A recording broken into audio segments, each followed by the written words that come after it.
அனைத்துலக பொருளாதார ஆய்வரங்கின் சிறப்பு மாநாடு சவுதி சென்றுள்ளார் பிரதமர். கொலகுபுபாரு இடைத்தேர்தல் ஊழல் குறித்து பொதுமக்கள் புகார் அளிக்க 24 மணி நேர நடவடிக்கை அறை MACC ஏற்பாடு.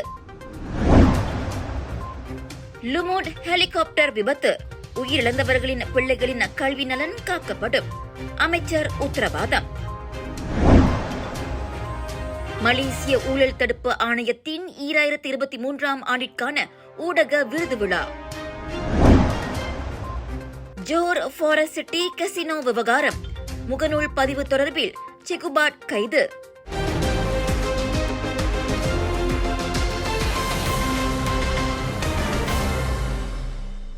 அனைத்துலக பொருளாதார ஆய்வரங்கின் சிறப்பு மாநாட்டில் பங்கேற்பதற்காக பிரதமர் Datuk Seri Anwar Ibrahim Saudi Arabia சென்றிருக்கின்றார். 3 நாள் பயணமாக சென்றுள்ள பிரதமர் இன்று அதிகாலை ரியாட்டில் உள்ள மன்னர் காலித் அனைத்துலக விமான நிலையம் சென்றடைந்தார்.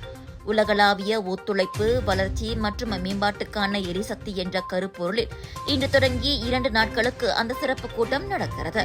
அம்மாநாட்டின் தொடக்க விழாவின் போது முக்கிய அம்சமாக பன்னாட்டு தலைவர்கள் பங்கேற்கும் கலந்தாய்வில் பங்கு கொள்ள அன்வாருக்கு சவுதி பட்டத்து இளவரசரும் பிரதமருமான முகமது பின் சால்மான் தனிப்பட்ட அழைப்பு விடுத்து கௌரவித்திருப்பதாக வெளியுறவு அமைச்சர் டத்தோஸ்ரீ முகமது ஹசான் கூறியிருக்கின்றார்.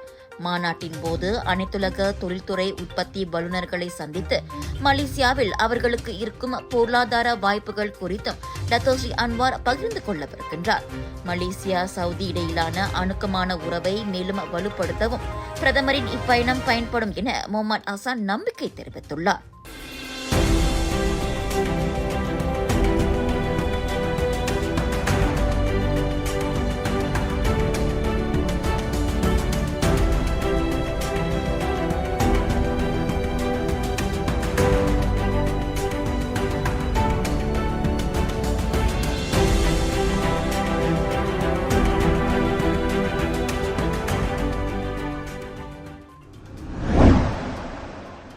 கொலகுபுபாரு சட்டமன்ற இடைத்தேர்தல் எதிர்வரும் மே 11ஆம் தேதி நடைபெறவிருக்கின்ற நிலையில் சமூக வலைதளத்தில் பரவும் பொய் பிரச்சாரங்களை நம்பாதீர்கள் என தொழில் முனைவோர் மேம்பாட்டு கூட்டுறவு துணை அமைச்சர் டத்தோ ரமணன் வலியுறுத்தியுள்ளார். தேர்தலை முன்னிட்டு தொடங்க உள்ள பிரச்சாரங்கள், குறிப்பாக சமூக ஊடகங்களில் பகிரப்படும் தகவல்கள் உண்மையானதா என்பதை இந்தியர்கள் முதலில் உறுதி செய்த பின்னரே அதனை நம்ப வேண்டும் என அவர் கேட்டுக்கொண்டார். கேகேபியில் நம்ம என்ன முக்கியம்னா தமிழ் சமுதாயம் கிட்ட நம்ம ஒரு அட்வைஸ் கொடுக்குறேன், ஒரு உதவியும் கேட்குறேன். சும்மா நம்ம இந்த மீடியா நம்மளை நம்ம பார்க்கணும். ரொம்ப முக்கியம் சோஷியல் மீடியாவில் நம்மளை இந்த நியூஸை ரொம்ப பத்திரமா பார்த்துட்டு அப்புறம் தான் நம்ம ஒரு முடிவுக்கு வர முடியும். ஏன்னா நிறையா பொய் செய்தி இந்த மாதிரி ஒரு ஃபிட்னா எல்லாம் உருவாக்குறாங்க. ஸோ நம்ம என்ன செய்யணும், மெயின் ஸ்ட்ரீம் மீடியாவும் நம்மளோட ஆன்லைன் மீடியாவும் yang telah diiktirafkan அந்த மீடியா தான் நீங்கள் பார்த்துட்டு ஒரு முடிவு வாங்க. நடைபெறவிருக்கின்ற சட்டமன்ற தேர்தல் இந்திய சமூகத்திற்கு மிக முக்கியமான ஒரு தேர்தலாகும். எனவே அரசாங்கத்தால் அங்கீகரிக்கப்பட்ட ஊடகங்கள் வாயிலாக வரும் தகவல்களை மட்டுமே ஏற்றுக்கொள்ளுமாறு அவர் கேட்டுக்கொண்டார். இதனிடையே இன்று சுங்கை புலோவில் அமானா இக்தியாருடன் இணைந்து நோன்பு பெருநாள் மிக விமரிசையாக கொண்டாடப்பட்டது. இக்கொண்டாட்டத்தில் முக்கிய அங்கமாக சுங்கை புலோ வட்டாரத்தில் இறுதி சடங்குகளை மேற்கொள்ளும் 200 பேருக்கு உதவி நிதிகள் வழங்கப்பட்டதை ரமணன் சுட்டிக்காட்டினார்.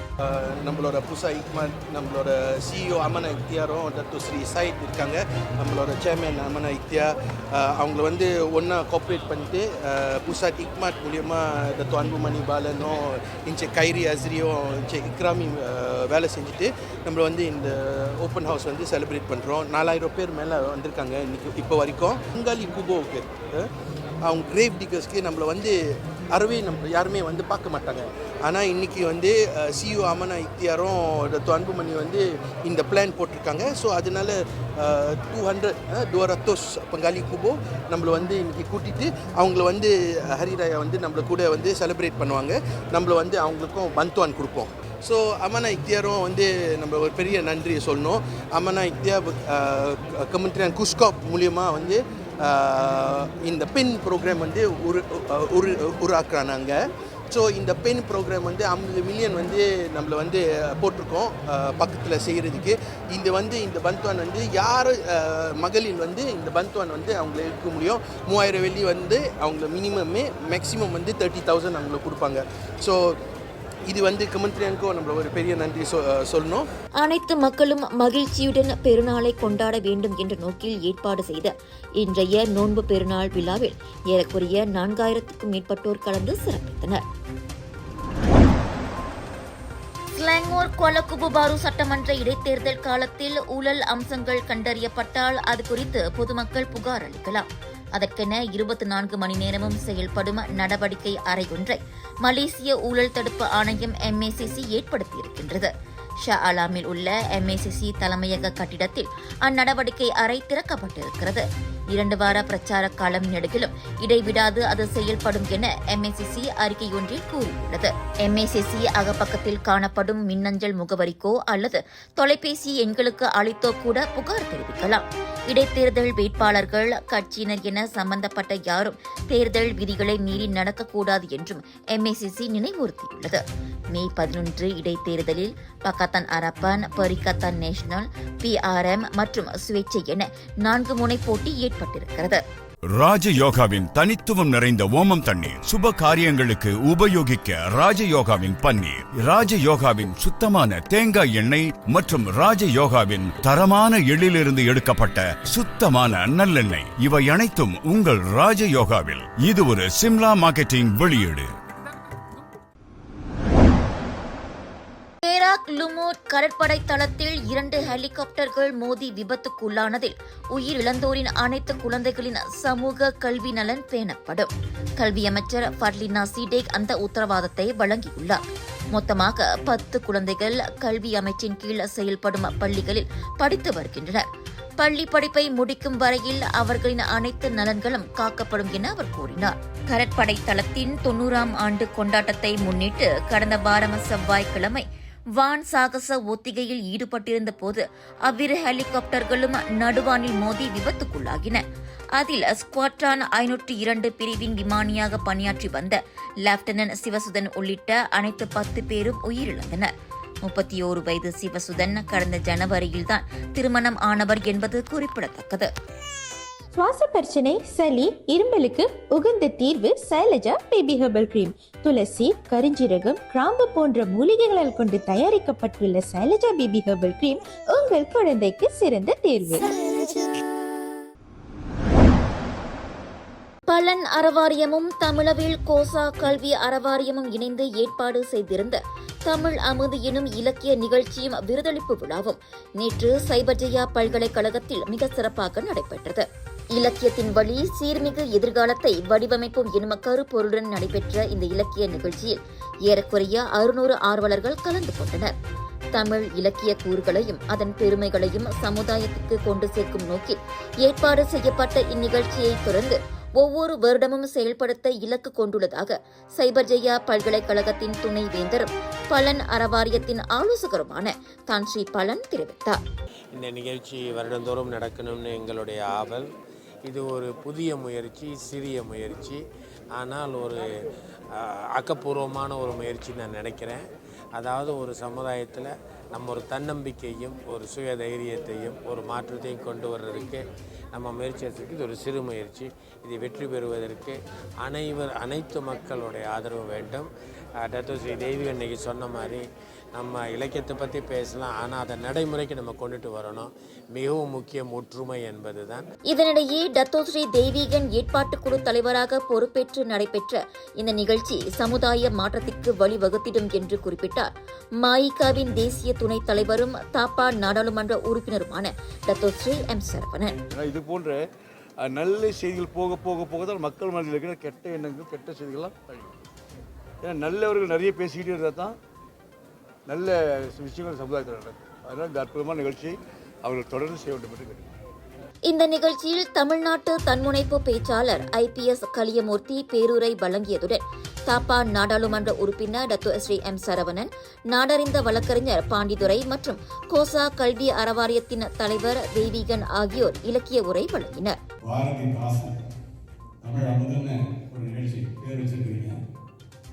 பாட்டெல்லாம் பாடி தமிழுக்கும் அமுதென்ற பேர் அந்த தமிழின்ப தமிழங்கள் உயிருக்கு நேர். எங்கள் வாழ்வும் எங்கள் வளமும் மங்காத தமிழென்று சங்கே முழங்கு. அதோட அவன் நிறுத்தல. செந்தமிழே உயிரே நருந்தேனே செயலினை மூச்சினை முழக்களித்தேனே நீ நைந்தாயனில் நைந்து போகும் என் வாழ்வோம் நன்னிலை உனக்கென்றால் எனக்கும் தானே. தமிழ் மொழி நைந்து போனுச்சுன்னா நம்ம எல்லாரும் நைந்து போடுவோம். தமிழ் மொழி நல்லா இருந்தால் நம்ம நல்லா இருக்கணும். ஏன் அப்படி சொன்னார்னா, அருமை நண்பர்களே, இங்கு நான் மகிழ்வோடும் நிகழ்வோடும் உரையாற்ற இருக்கின்றேன். காரணம், தமிழ் என்பது ஒரு மொழி அல்ல, அது நம் வாழ்வின் வழி. நம்முடைய முகவரியே தமிழ் தான். ஒரு மொழி அழிந்தால் ஒரு இனம் அழிந்துவிடும். அதை உணர்ந்து இந்த தமிழை தூக்கி பிடிக்க வேண்டும் என்று, அதுவும் இந்த மலேசிய மண்ணிலே நாம் உலகம் முழுவதும் சென்று ஒரே நிகழ்த்துவோம். இருந்தாலும் கூட இப்படி உணர்வோடு தமிழமது என்று ஒரு அற்புதமான நிகழ்ச்சியை ஏற்பாடு செய்து அதற்கு இத்துணை பேர் வந்திருப்பது கண்டு பாரதி சரியாகத்தான் சொல்லியிருக்கின்றார். மெல்ல தமிழினை சாகும் அந்த மேற்கு மொழிகள் இந்த புவிமிசை ஓங்கும் என்று ஒரு பேரை உரைத்திட்டான். ஆனால் இந்த சமுதாயம் நீங்கள் அத்தனை பேர் நல்ல விஷயம் வாழ வேண்டும் என்றால் 3 விஷயங்கள் மிக மிக அவசியம். ஒன்று, கண்களிலே காணுகிற காட்சிகள் எல்லாம் நல்ல காட்சிகளாக இருக்க வேண்டும். அது மட்டும் பத்தாது, பெண்கள் எல்லாம் பெண்ணின் நல்லாளாக இருக்க வேண்டும். அதான் ஐயா சொன்னாங்க. பெண் என்பவர் யாரு? பெண்கள் எல்லாம் பெண்ணின் நல்லாளாக இருக்க வேண்டும். அதுக்காக பெண்கள் எல்லாம் பெண்ணின் நல்லாக இருக்க சொல்லி ஆண்கள் இஷ்டப்பட்டு சுற்றாலும் உட்படாது. அதனால ஆண்கள் எல்லாம் பெருந்தகையாளர்களாக இருக்க வேண்டும். காணுகின்ற காட்சி பெண்ணின் எல்லாம் ஆண்கள் பெருந்தகையாளர்கள். இந்த 3ம் ஒன்று சேர்ந்தால் மண்ணிலும் நல்ல வண்ணம் வாழலாம். இந்த தேனிக்கும் இந்த தேனுக்கும் அந்த தொடர்பும் தமிழர்களோடு இணைத்து நம்ம பார்க்கின்றோம். நிறைய பாடல்களை தமிழ் அமுது என்ற தேன் அதை பற்றியும் தேனியை பற்றியும் நமது படம் பெறும் கவிஞர்கள் பல பாடல்களை பாடியிருக்கிறார். இந்நிகழ்ச்சியை மேலும் மெருகூட்டும் வகையில் சமுதாயத்தின் தேவைக்காக உழைப்பவர்கள், சாதனை செய்தவர்கள் என்று இம்முறை அடையாளம் கண்ட தேசிய நிலநிதி கூட்டுறவு சங்கத்தின் நிர்வாக இயக்குநர் டத்தோ சகாதேவன், மலாயா பல்கலைக்கழக நூலக அதிகாரி விஜயலட்சுமி, சிறைச்சாலை துறையின் முன்னாள் துணை கமிஷனர் அண்ணாதுரை காளிமுத்து ஆகியோருக்கு தமிழ் அமுது அங்கீகாரம் வழங்கி சிறப்பிக்கப்பட்டது. மலேசிய ஊழல் தடுப்பு ஆணையத்திற்கும் ஊடகத்திற்கும் இடையேயான நல்லுறவு தகவல்களை கையாண்டு திறமையான தகவல் தொடர்பு குழுவை உருவாக்க உதவுகின்றது என SPRM மலேசிய ஊழல் தடுப்பு ஆணையத்தின் தலைமை ஆணையர் தன்ஜி அசாம்பாக்கி தெரிவித்திருக்கிறார். ஊழல் தடுப்பு நடவடிக்கைகள் மற்றும் விளம்பரங்கள் குறித்த செய்திகளை சரியாகவும் துல்லியமாகவும் மலேசிய ஊழல் தடுப்பு ஆணையத்தின் விளக்கங்களை மக்களுக்கு பரவலாக கொண்டு சேர்க்கும் ஊடகங்களுக்கு நன்றிகளை நேற்று முன்தினம் ஹோட்டல் இம்பியானா KLCC-யில் நடைபெற்ற ஊடக விருது விழாவில் அவர் தெரிவித்துக் கொண்டார். Majlis anugerah ini sebenarnya sebagai satu simbolik di atas sumbangan pihak media baik daripada yang berbentuk penerbitan dan juga berbentuk digital. Kita akan teruskan lagi pada tahun yang akan datang dengan memberikan mungkin beberapa lagi kategori yang lain daripada yang kita ada sekarang supaya dapat mendapat penyertaan yang lebih daripada rakan-rakan media. தற்போது ஊழல் குற்றங்களில் ஈடுபடுவோர் சட்டங்களின் பலவீனங்களை அறிந்து தந்திரமாகவும் அறிவாளியாகவும் செயல்படுகின்றனர். இந்நிலையில் தகவல் தொழில்நுட்பத்தின் வளர்ச்சியில் இந்த ஊழலை எதிர்த்து போராடும் பணியில் ஊழல் தடுப்பு ஆணையம் மிகவும் சவால்களையும் சிக்கல்களையும் எதிர்நோக்குகிறது. அதனால்தான் மலேசிய ஊழல் தடுப்பு ஆணையம் இதுபோன்ற ஊழல் தொடர்பான செய்திகளை நாட்டிலுள்ள அரசு நிறுவனங்கள், தனியார் அமைப்புகள், அரசு சாரா நிறுவனங்கள் உட்பட சமூகத்தின் ஒவ்வொருவரையும் சென்றடைவதை உறுதி செய்ய ஊடகங்களை நம்பியுள்ளதாக அவர் கூறினார். இதனிடையே நேற்று முன்தினம் சிறப்பாக ஏற்பாடு செய்யப்பட்டிருந்த அந்த விருது விழா அனைத்து இலக்கவியல் ஊடகங்களையும் அச்சு ஊடகங்களையும் வருடத்திற்கு ஒருமுறை பார்க்கும் ஒரு வாய்ப்பாக அமைந்திருந்ததாகவும் அவர் தெரிவித்தார். Kita dapat berjumpa sekali-sekala setahun sekali dalam upacara seperti ini yang menambahkan keakraban antara SPRM dengan pihak rakan-rakan media. மலேசிய ஊழல் தடுப்பு ஆணையத்தின் 2023 ஆண்டிற்கான ஊடக விருதில் 6 ஊடகங்கள் வெற்றியாளராக தேர்ந்தெடுக்கப்பட்டு மொத்தம் 24,000 ரிங்கிட் ரொக்க பரிசும் சான்றிதழும் கோப்பையும் வழங்கப்பட்டது. ஜோஹர் ஃபாரஸ்ட் சிட்டியில் கசினோ சூதாட்ட மையத்தை திறப்பதற்கு பேச்சுவார்த்தை நடப்பதாக ப்ளூம்பர்க் வெளியிட்ட செய்தி தொடர்பில் முகநூலில் பதிவிட்ட கருத்துக்காக அரசியல் ஆர்வலர் செகுபாட் கைது செய்யப்பட்டுள்ளார். தேச நிந்தனை சட்டம் மற்றும் தொடர்பு பல்லுடக சட்டத்தின் கீழ் தனது கட்சிக்காரர் விசாரிக்கப்படுவதாக செகுபாட்டின் வழக்கறிஞர் உறுதிப்படுத்தினார். விசாரணைக்காக தடுத்து வைக்க இன்று நீதிமன்றம் ஆணை பெறப்படலாம் என்றும் அவர் கோடிக்காட்டியிருக்கின்றார். ப்ளூம்பர்க் தனது செய்தியில் பெயர் குறிப்பிட்ட அனைத்து தரப்பும் இதுவரை அச்செய்தியை திட்டவட்டமாக மறுத்துள்ளது குறிப்பிடத்தக்கது. பிரதமர் டத்தோஸ்ரீ அன்வார் இப்ராஹிம், கென்டிங் நிறுவனத்தின் துணைத் தலைவரும் தலைமை செயல் அதிகாரியுமான தான்ஸ்ரீ லிம்காக் தாய், பர்ஜாயா காப் பெர்ஹாட்டின் உரிமையாளர் தான்ஸ்ரீ வின்சென்ட் தான் ஆகியோரே அவர்கள் ஆவர். ஜோஹர் ஃபாரஸ்ட் சிட்டியில் கசினோவை அமைப்பது குறித்து அம்மூவரும் கடந்த வாரம் சந்தித்து பேசியதாக ப்ளூம்பர்க் கூறியிருந்தது.